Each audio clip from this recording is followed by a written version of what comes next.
मकर संक्रांति 2025 के अवसर पर भगवान सूर्यदेव के इस वीडियो को जो भी भक्त सच्चे मन से लाइक करके चैनल को सब्सक्राइब करे, हे सूर्यदेव, उसकी गरीबी हमेशा हमेशा के लिए मिटा देना, उसके पितृदोष, राहु दोष और काल सर्प दोष के साथ साथ उसके सभी दुख दर्द को सदा के लिए मिटा देना और उसकी सभी मनोकामनाएं जल्द से जल्द पूर्ण कर देना।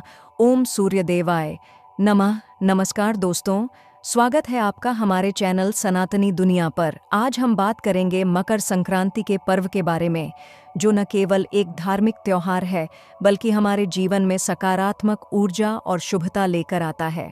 मकर संक्रांति का महत्व, शुभ मुहूर्त, पूजा विधि और दान के नियम, सब कुछ जानने के लिए वीडियो को अंत तक जरूर देखें। मकर संक्रांति हिंदू धर्म का एक अत्यंत पवित्र और महत्वपूर्ण पर्व है, जिसे हर साल सूर्य के मकर राशि में प्रवेश करने के अवसर पर मनाया जाता है। यह त्योहार न केवल धार्मिक बल्कि ज्योतिषीय और सामाजिक दृष्टि से भी अत्यधिक महत्वपूर्ण है। इस साल मकर संक्रांति का पर्व 14 जनवरी 2025 को मनाया जाएगा। यह पर्व सूर्य के मकर राशि में प्रवेश करने के कारण विशेष माना जाता है और इसे ऋतु परिवर्तन का प्रतीक माना जाता है। मकर संक्रांति के दिन गंगा स्नान, दान और खिचड़ी बनाने व खाने की परंपरा को बहुत शुभ और पुण्यदायक माना जाता है। मकर संक्रांति के दिन पूजा और दान पुण्य के लिए शुभ मुहूर्त का विशेष महत्व होता है। इस साल मकर संक्रांति का पुण्य काल सुबह 9 बजे से शाम 7 बजे तक है। 5:56 तक रहेगा, जो पूरे दिन को धार्मिक और आध्यात्मिक गतिविधियों के लिए अत्यधिक शुभ बनाता है। इस समय में किए गए स्नान, दान और पूजा पाठ को अति फलदायी माना जाता है। महापुण्य काल का महत्व। मकर संक्रांति का महापुण्य काल सुबह 9:03 से 10:48 तक रहेगा। यह अवधि सबसे शुभ मानी जाती है। इस समय में किए गए धार्मिक कार्यों का विशेष महत्व है, क्योंकि महापुण्य काल वह समय होता है जब ब्रह्मांडीय ऊर्जा और ग्रहों की स्थिति अत्यंत अनुकूल होती है। मकर संक्रांति के दिन से सूर्यदेव उत्तरायण होते हैं, यानी उनकी दिशा दक्षिण से उत्तर की ओर बदलती है। इसे शुभ कार्यों की शुरुआत का समय माना जाता है। ज्योतिष शास्त्र के अनुसार जब सूर्य मकर राशि में प्रवेश करते हैं तो इसका असर सभी राशियों और जीवन के विभिन्न क्षेत्रों पर पड़ता है। यही कारण है कि मकर संक्रांति के दिन सूर्य और शनि से संबंधित विशेष पूजा अर्चना और दान का महत्व बताया गया है। मान्यता है कि मकर संक्रांति के दिन सूर्यदेव अपने पुत्र शनिदेव से मिलने आते हैं। चूंकि शनि मकर राशि के स्वामी हैं और सूर्यदेव का इस राशि में प्रवेश होता है, इसलिए यह दिन पिता पुत्र के रिश्ते का भी प्रतीक माना जाता है। इसके साथ ही शनि को कर्मों का दाता माना गया है और सूर्यदेव को आत्मा का स्वामी। इन दोनों ग्रहों की शुभता जीवन में सकारात्मक परिवर्तन लाती है। गंगा स्नान और दान का महत्व। मकर संक्रांति के दिन गंगा स्नान का विशेष महत्व है। यह माना जाता है कि इस दिन गंगा स्नान करने से सभी पाप नष्ट हो जाते हैं और व्यक्ति को मोक्ष की प्राप्ति होती है। विशेषकर हरिद्वार, वाराणसी, प्रयागराज और अन्य पवित्र स्थलों पर इस दिन स्नान करने के लिए लाखों श्रद्धालु इकट्ठा होते हैं। स्नान के बाद दान करना अत्यधिक पुण्यदायक माना गया है। दान के लिए तिल, गुड़, खिचड़ी, कपड़े, कंबल, बर्तन आदि चीजें शुभ मानी जाती हैं। तिल और गुड़ से बनी चीजों का सेवन और दान दोनों ही विशेष फलदायी माने गए हैं। यह पर्व गरीबों और जरूरतमंदों की सहायता करने का एक विशेष अवसर है। माना जाता है कि इस दिन दान करने से कुंडली में शनि और सूर्य से संबंधित दोष समाप्त हो जाते हैं। खिचड़ी का महत्व। मकर संक्रांति के दिन खिचड़ी बनाने और खाने का विशेष महत्व है। खिचड़ी तिल, चावल, मूंग की दाल और उड़द दाल से बनाई जाती है। इसे भगवान को भोग लगाकर प्रसाद के रूप में ग्रहण किया जाता है। इस परंपरा का धार्मिक महत्व है और इसे स्वास्थ्य और पोषण का प्रतीक भी माना जाता है। आर्थिक परिवर्तन और शुभ कार्यों की शुरुआत। मकर संक्रांति के साथ ही ठंड का मौसम कम होने लगता है और गर्मी का आगमन शुरू हो जाता है। यह दिन प्रकृति के बदलाव का प्रतीक है। इस समय कृषि कार्यों में भी नई शुरुआत होती है। किसान अपने नए फसल की कटाई करते हैं और इस त्योहार को नई फसल के स्वागत के रूप में भी मनाया जाता है। मकर संक्रांति के दिन से विवाह, गृह प्रवेश, नामकरण संस्कार जैसे सभी शुभ कार्य आरंभ किए जा सकते हैं। इसे समृद्धि और शुभता का प्रतीक माना जाता है। सामाजिक महत्व। मकर संक्रांति का एक बड़ा सामाजिक महत्व भी है। इस दिन लोग आपसी भाईचारे को बढ़ावा देने के लिए तिल गुड़ बांटते हैं और कहते हैं, तिल गुड़ लो, मीठा बोलो। यह पर्व समाज में आपसी प्रेम और मेल जोल बढ़ाने का संदेश देता है। मान्यताएं और परंपराएं। मकर संक्रांति के दिन सूर्य को जल चढ़ाना और ओम घृणी सूर्याय नमः मंत्र का जाप करना अत्यंत फलदायी माना गया है। श्रीमद् भागवत या गीता का पाठ करने से मनोवांछित फल की प्राप्ति होती है। गरीबों और जरूरतमंदों को अन्न, कपड़े और कंबल दान करने से पुण्य की प्राप्ति होती है। महापुण्य काल के समय करे ये उपाय स्नान और पूजा। गंगा या किसी पवित्र नदी में स्नान करने और सूर्य देव को अर्घ्य देने से पापों का नाश होता है और व्यक्ति को मोक्ष प्राप्ति का आशीर्वाद मिलता है। यदि नदी स्नान संभव न हो तो घर पर ही स्नान के जल में गंगा जल मिलाकर स्नान करना समान फलदायी माना गया है। दान पुण्य। महापुण्य काल में तिल, गुड़, चावल, खिचड़ी, कपड़े, कंबल, बर्तन और अन्य वस्तुओं का दान विशेष फलदायी होता है। ऐसी मान्यता है कि इस समय किए गए दान से कुंडली में सूर्य और शनि से संबंधित दोष समाप्त हो जाते हैं और जीवन में सुख समृद्धि आती है। सूर्य पूजा। महापुण्य काल के दौरान सूर्य देव के बीज मंत्र एयूएम घृणी सूर्याय नमः का जाप और अर्घ्य अर्पित करना विशेष शुभ माना जाता है। इससे स्वास्थ्य, आत्मबल और जीवन में सकारात्मकता आती है। ग्रंथ पाठ। श्रीमद् भागवत गीता या रामचरितमानस का पाठ करना और भगवान को खिचड़ी का भोग लगाकर प्रसाद रूप में ग्रहण करना अति लाभकारी होता है। पुण्यकाल के दौरान क्यों करें ये कार्य? पुण्यकाल वह समय होता है जब ग्रहों की स्थिति और प्रकृति का ऊर्जा प्रवाह धार्मिक कार्यों के लिए अनुकूल होता है। इस समय किए गए पूजा पाठ और दान का प्रभाव अधिक गहरा और स्थायी होता है। ऐसी मान्यता है कि पुण्य काल में किए गए कार्यों का फल व्यक्ति को कई गुना अधिक प्राप्त होता है। मकर संक्रांति के दिन सूर्य उत्तरायण होते हैं, जिससे सकारात्मक ऊर्जा का प्रवाह बढ़ता है। महापुण्य काल के दौरान इस ऊर्जा का लाभ उठाकर व्यक्ति जीवन में शुभता, समृद्धि और आध्यात्मिक उन्नति प्राप्त कर सकता है। इस साल सुबह 9:03 से 10:48 तक का महापुण्य काल सबसे विशेष है। इस दौरान स्नान, दान और पूजा करना शुभ फलों की प्राप्ति के लिए अति महत्वपूर्ण माना गया है। इसके अलावा पूरे पुण्यकाल सुबह 9 बजे से शाम 7 बजे में स्नान, दान और पूजा करना शुभ फलों की प्राप्ति के लिए अति महत्वपूर्ण माना गया है। 5:56 तक में कोई भी धार्मिक कार्य करने का फल कई गुना बढ़ जाता है। इस अवसर पर किए गए कर्म न केवल वर्तमान जीवन को सकारात्मक बनाते हैं, बल्कि जीवन के हर पहलू में उन्नति और संतोष प्रदान करते हैं। मकर संक्रांति से जुड़ी मान्यताएं। मकर संक्रांति केवल एक पर्व नहीं है, बल्कि यह हमारे जीवन में नई शुरुआत, सकारात्मकता और धर्म कर्म की महत्ता को उजागर करने वाला दिन है। इस पर्व से जुड़ी कई धार्मिक और सांस्कृतिक मान्यताएं हैं जो इसे विशेष बनाती हैं। आइए विस्तार से जानें। नई शुरुआत और सकारात्मक ऊर्जा का प्रतीक। मकर संक्रांति का पर्व जीवन में नई शुरुआत और ऊर्जा का प्रतीक है। इस दिन से सूर्य उत्तरायण होता है, यानी वह पृथ्वी के उत्तरी गोलार्ध की ओर बढ़ने लगता है। इसे दिन के उजाले और सकारात्मकता में वृद्धि के रूप में देखा जाता है। उत्तरायण को देवताओं का दिन कहा जाता है और इस समय किए गए धार्मिक कार्य अधिक फलदायी माने जाते हैं। पुण्य कार्य का महत्व। माना जाता है कि मकर संक्रांति के दिन किए गए पुण्य कार्यों का फल कई गुना बढ़ जाता है। गंगा स्नान, गरीबों को दान और सूर्य पूजा जैसे कार्यों को विशेष पुण्यकारी बताया गया है।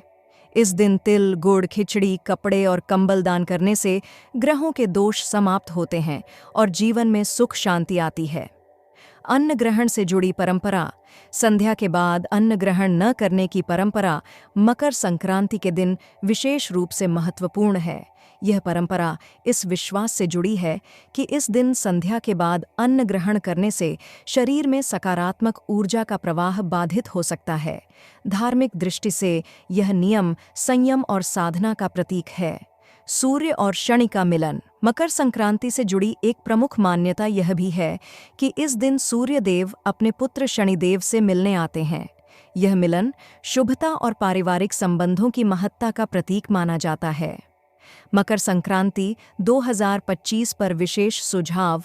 मकर संक्रांति का दिन धार्मिक दृष्टि से ही नहीं बल्कि ज्योतिषीय दृष्टि से भी बेहद महत्वपूर्ण होता है। इस दिन सूर्य देव मकर राशि में प्रवेश करते हैं और यह समय ग्रहों की स्थिति सुधारने और जीवन में सकारात्मकता लाने के लिए विशेष माना जाता है। यदि आपकी कुंडली में सूर्य या शनि कमजोर है तो इस पर्व पर विशेष उपाय और पूजा करने से शुभ परिणाम प्राप्त किए जा सकते हैं। आइए इन सुझावों को विस्तार से समझें। सूर्य और शनि के दोष दूर करने के उपाय। यदि कुंडली में सूर्य कमजोर है तो जीवन में आत्मविश्वास की कमी, करियर में बाधाएं और स्वास्थ्य संबंधी समस्याएं हो सकती हैं। वहीं शनि के कमजोर होने से दुर्भाग्य, आर्थिक कठिनाई और मानसिक तनाव का सामना करना पड़ता है। इन दोषों को कम करने के लिए मकर संक्रांति का दिन अत्यधिक शुभ माना गया है। लाल वस्त्र पहनें। इस दिन लाल वस्त्र पहनकर सूर्य देव की पूजा करें। लाल रंग सूर्य का प्रतीक है और इसे धारण करने से सूर्य के प्रभाव को बढ़ावा मिलता है। सूर्य को अर्घ्य दें। तांबे के लोटे में जल, लाल फूल, चावल और गुड़ मिलाकर सूर्य को अर्घ्य दें। यह उपाय सूर्य दोष को कम करता है और सकारात्मक ऊर्जा प्रदान करता है। सूर्य मंत्र का जाप करें। ओम सूर्याय नमः मंत्र का 108 बार जाप करें। इससे आत्मविश्वास और ऊर्जा में वृद्धि होती है।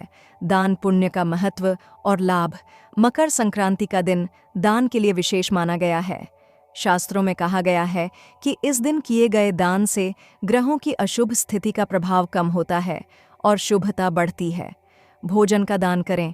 किसी जरूरतमंद व्यक्ति को भोजन कराएं। तिल, गुड़, खिचड़ी और मूंगफली का दान बेहद शुभ माना गया है। यह शनि दोष को कम करने में सहायक है। वस्त्र और कंबल दान करें। ठंड के मौसम को देखते हुए इस दिन गरीबों को गर्म कपड़े और कंबल दान करना न केवल पुण्यकारी है बल्कि शनि की अशुभ दृष्टि को भी समाप्त करता है। धातु और बर्तन दान करें। लोहे, तांबे या पीतल के बर्तन दान करने से जीवन में स्थिरता और सुख समृद्धि आती है। पूजा की विशेष विधि। सूर्य देव की पूजा। प्रातःकाल स्नान के बाद स्वच्छ वस्त्र धारण करें और पूजा स्थल पर सूर्य देव की मूर्ति या चित्र स्थापित करें। उन्हें लाल फूल, अक्षत, चावल, गुड़ और तिल अर्पित करें। श्रीमद् भागवत या गीता का पाठ। मकर संक्रांति के दिन धार्मिक ग्रंथों का पाठ करना अत्यंत शुभ माना गया है। इससे आत्मिक शांति और सकारात्मक ऊर्जा प्राप्त होती है। खिचड़ी बनाएं और भोग लगाएं। इस दिन घर में ताज़े अन्न से बनी खिचड़ी बनाएं और भगवान को भोग लगाकर परिवार के साथ इसे ग्रहण करें। ज्योतिषीय उपाय। गाय को रोटी और गुड़ खिलाएं। इस उपाय से पितृदोष और ग्रहों के अशुभ प्रभाव दूर होते हैं। तिल का उपयोग। तिल का दान। तिल के तेल का दीपक जलाना या तिल के लड्डू बनाकर भगवान को अर्पित करना विशेष फलदायी होता है। गरीबों को बर्तन दान करें। शनि दोष को शांत करने के लिए गरीबों को लोहे के बर्तन में खिचड़ी या अन्न का दान करें। मकर संक्रांति से जुड़ी कहानियाँ। मकर संक्रांति का पर्व भारत में प्राचीन काल से मनाया जाता है और इसके पीछे कई पौराणिक एवं ऐतिहासिक कथाएं प्रचलित हैं। यह पर्व सूर्य देव, भगवान विष्णु, शनिदेव और धर्म की विजय से जुड़ा हुआ है। आइए इससे जुड़ी महत्वपूर्ण कहानियों को विस्तार से जानते हैं। सूर्यदेव और शनिदेव की कथा। पौराणिक मान्यताओं के अनुसार सूर्यदेव और उनके पुत्र शनिदेव के बीच संबंध सामान्य नहीं थे। शनिदेव अपने पिता सूर्यदेव को अपना शत्रु मानते थे, लेकिन सूर्यदेव ने कभी अपने पुत्र के प्रति वैमनस्य नहीं रखा। कहानी के अनुसार मकर संक्रांति के दिन सूर्यदेव अपने पुत्र शनिदेव से मिलने जाते हैं। यह दिन पिता पुत्र के संबंधों को सुधारने का प्रतीक है। यही कारण है कि मकर संक्रांति को सूर्य और शनि के मिलन का पर्व भी कहा जाता है। इस कथा से हमें रिश्तों में सुलह और समर्पण का संदेश मिलता है। भीष्म पितामह और उत्तरायण की कथा। महाभारत में मकर संक्रांति से जुड़ी एक कथा भीष्म पितामह से संबंधित है। उन्होंने अपनी मृत्यु को अपनी इच्छा से चुना था, जिसे इच्छा मृत्यु का वरदान प्राप्त था। भीष्म पितामह ने उत्तरायण की प्रतीक्षा की, क्योंकि यह काल मोक्ष प्राप्ति के लिए अत्यंत शुभ माना जाता है। मकर संक्रांति के दिन सूर्य उत्तरायण में प्रवेश करता है और यही दिन भीष्म पितामह ने अपनी देह त्यागने के लिए चुना। इस कथा के माध्यम से मकर संक्रांति का महत्व मोक्ष, आत्मज्ञान और दिव्यता से जुड़ता है। भगवान विष्णु और असुरों की कथा। एक अन्य कथा के अनुसार मकर संक्रांति के दिन भगवान विष्णु ने पृथ्वी पर छुपे सभी असुरों का अंत किया था। उन्होंने अपनी दिव्य शक्ति से असुरों का वध कर उनके सिरों को मंदराचल पर्वत पर दबा दिया। इस कथा से मकर संक्रांति को धर्म की विजय और अधर्म के अंत का प्रतीक माना गया है। यह पर्व हमें सिखाता है कि सत्य और धर्म की सदा विजय होती है। गंगा का पृथ्वी पर आगमन। एक पौराणिक कथा के अनुसार मकर संक्रांति के दिन मां गंगा स्वर्ग से पृथ्वी पर अवतरित हुईं। इस दिन गंगा स्नान का विशेष महत्व है, क्योंकि ऐसा माना जाता है कि इस दिन गंगा में स्नान करने से सभी पाप समाप्त हो जाते हैं और व्यक्ति को मोक्ष की प्राप्ति होती है। इस कथा के कारण मकर संक्रांति के अवसर पर लोग हरिद्वार, प्रयागराज और वाराणसी जैसे पवित्र स्थलों पर स्नान करने के लिए बड़ी संख्या में जुटते हैं। राजा सगर और कपिल मुनि की कथा। मकर संक्रांति से जुड़ी एक और महत्वपूर्ण कथा राजा सगर और कपिल मुनि की है। राजा सगर के 60,000 पुत्रों का वध कपिल मुनि के क्रोध से हुआ था। गंगा को पृथ्वी पर लाने का प्रयत्न राजा सगर के वंशज भागीरथ ने किया। यह कथा गंगा के महत्व को दर्शाती है और मकर संक्रांति के दिन गंगा स्नान की परंपरा को मजबूत करती है। खिचड़ी का पर्व। उत्तर भारत में मकर संक्रांति को खिचड़ी पर्व भी कहा जाता है। इसकी कहानी भी जनश्रुतियों से जुड़ी है। ऐसा माना जाता है कि इस दिन दान और खिचड़ी का भोग लगाने से भगवान सूर्य और शनिदेव प्रसन्न होते हैं। खिचड़ी को तिल, चावल और उड़द से बनाया जाता है, जो शनि और सूर्य से जुड़ी वस्तुएं हैं। यह कथा सिखाती है कि इस पर्व पर सादगी और दान का महत्व है। राजा भगीरथ और गंगा की कथा। कहते हैं कि मकर संक्रांति के दिन राजा भगीरथ ने अपने पूर्वजों की आत्मा की शांति के लिए गंगा को पृथ्वी पर लाकर उनका तर्पण किया। तभी से मकर संक्रांति पर गंगा स्नान और पितरों का तर्पण करना शुभ माना जाता है। राक्षस संकल्प और किसान कथा। एक लोक कथा के अनुसार मकर संक्रांति के दिन राक्षसों ने किसानों को सताना छोड़ दिया और उन्होंने यह संकल्प लिया कि वे केवल खेती की सुरक्षा करेंगे। इस कथा से यह पर्व किसानों और फसल कटाई के महत्व को दर्शाता है। मकर संक्रांति केवल एक त्योहार नहीं, बल्कि पौराणिक कथाओं और लोक कथाओं का भंडार है। ये कहानियां न केवल हमें धर्म, सत्य और कर्म के महत्व को समझाती हैं, बल्कि रिश्तों और समाज के प्रति हमारी जिम्मेदारियों का भी बोध कराती हैं। तो दोस्तों, मकर संक्रांति न केवल एक पवित्र पर्व है, बल्कि हमारे जीवन में नई ऊर्जा, रिश्तों में मिठास और धर्म के प्रति आस्था का प्रतीक भी है। इस दिन स्नान, दान और पूजा पाठ का जो महत्व है, वह न केवल हमारे जीवन को सुधारता है, बल्कि हमारे कर्मों को भी शुद्ध करता है। आप सभी से मेरा अनुरोध है कि इस मकर संक्रांति पर अपने परिवार, दोस्तों और ज़रूरतमंदों के साथ मिलकर त्योहार का आनंद लें और दान पुण्य करके अपनी आस्था को और मजबूत बनाएं। अगर आपको हमारा यह वीडियो पसंद आया हो तो इसे लाइक और शेयर ज़रूर करें। चैनल को सब्सक्राइब करना न भूलें, ताकि ऐसे ही रोचक और धार्मिक तथ्यों से भरे वीडियो आप तक पहुंचते रहें। आप सभी को मकर संक्रांति की ढेरों शुभकामनाएं। जय श्री सूर्यदेव। धन्यवाद।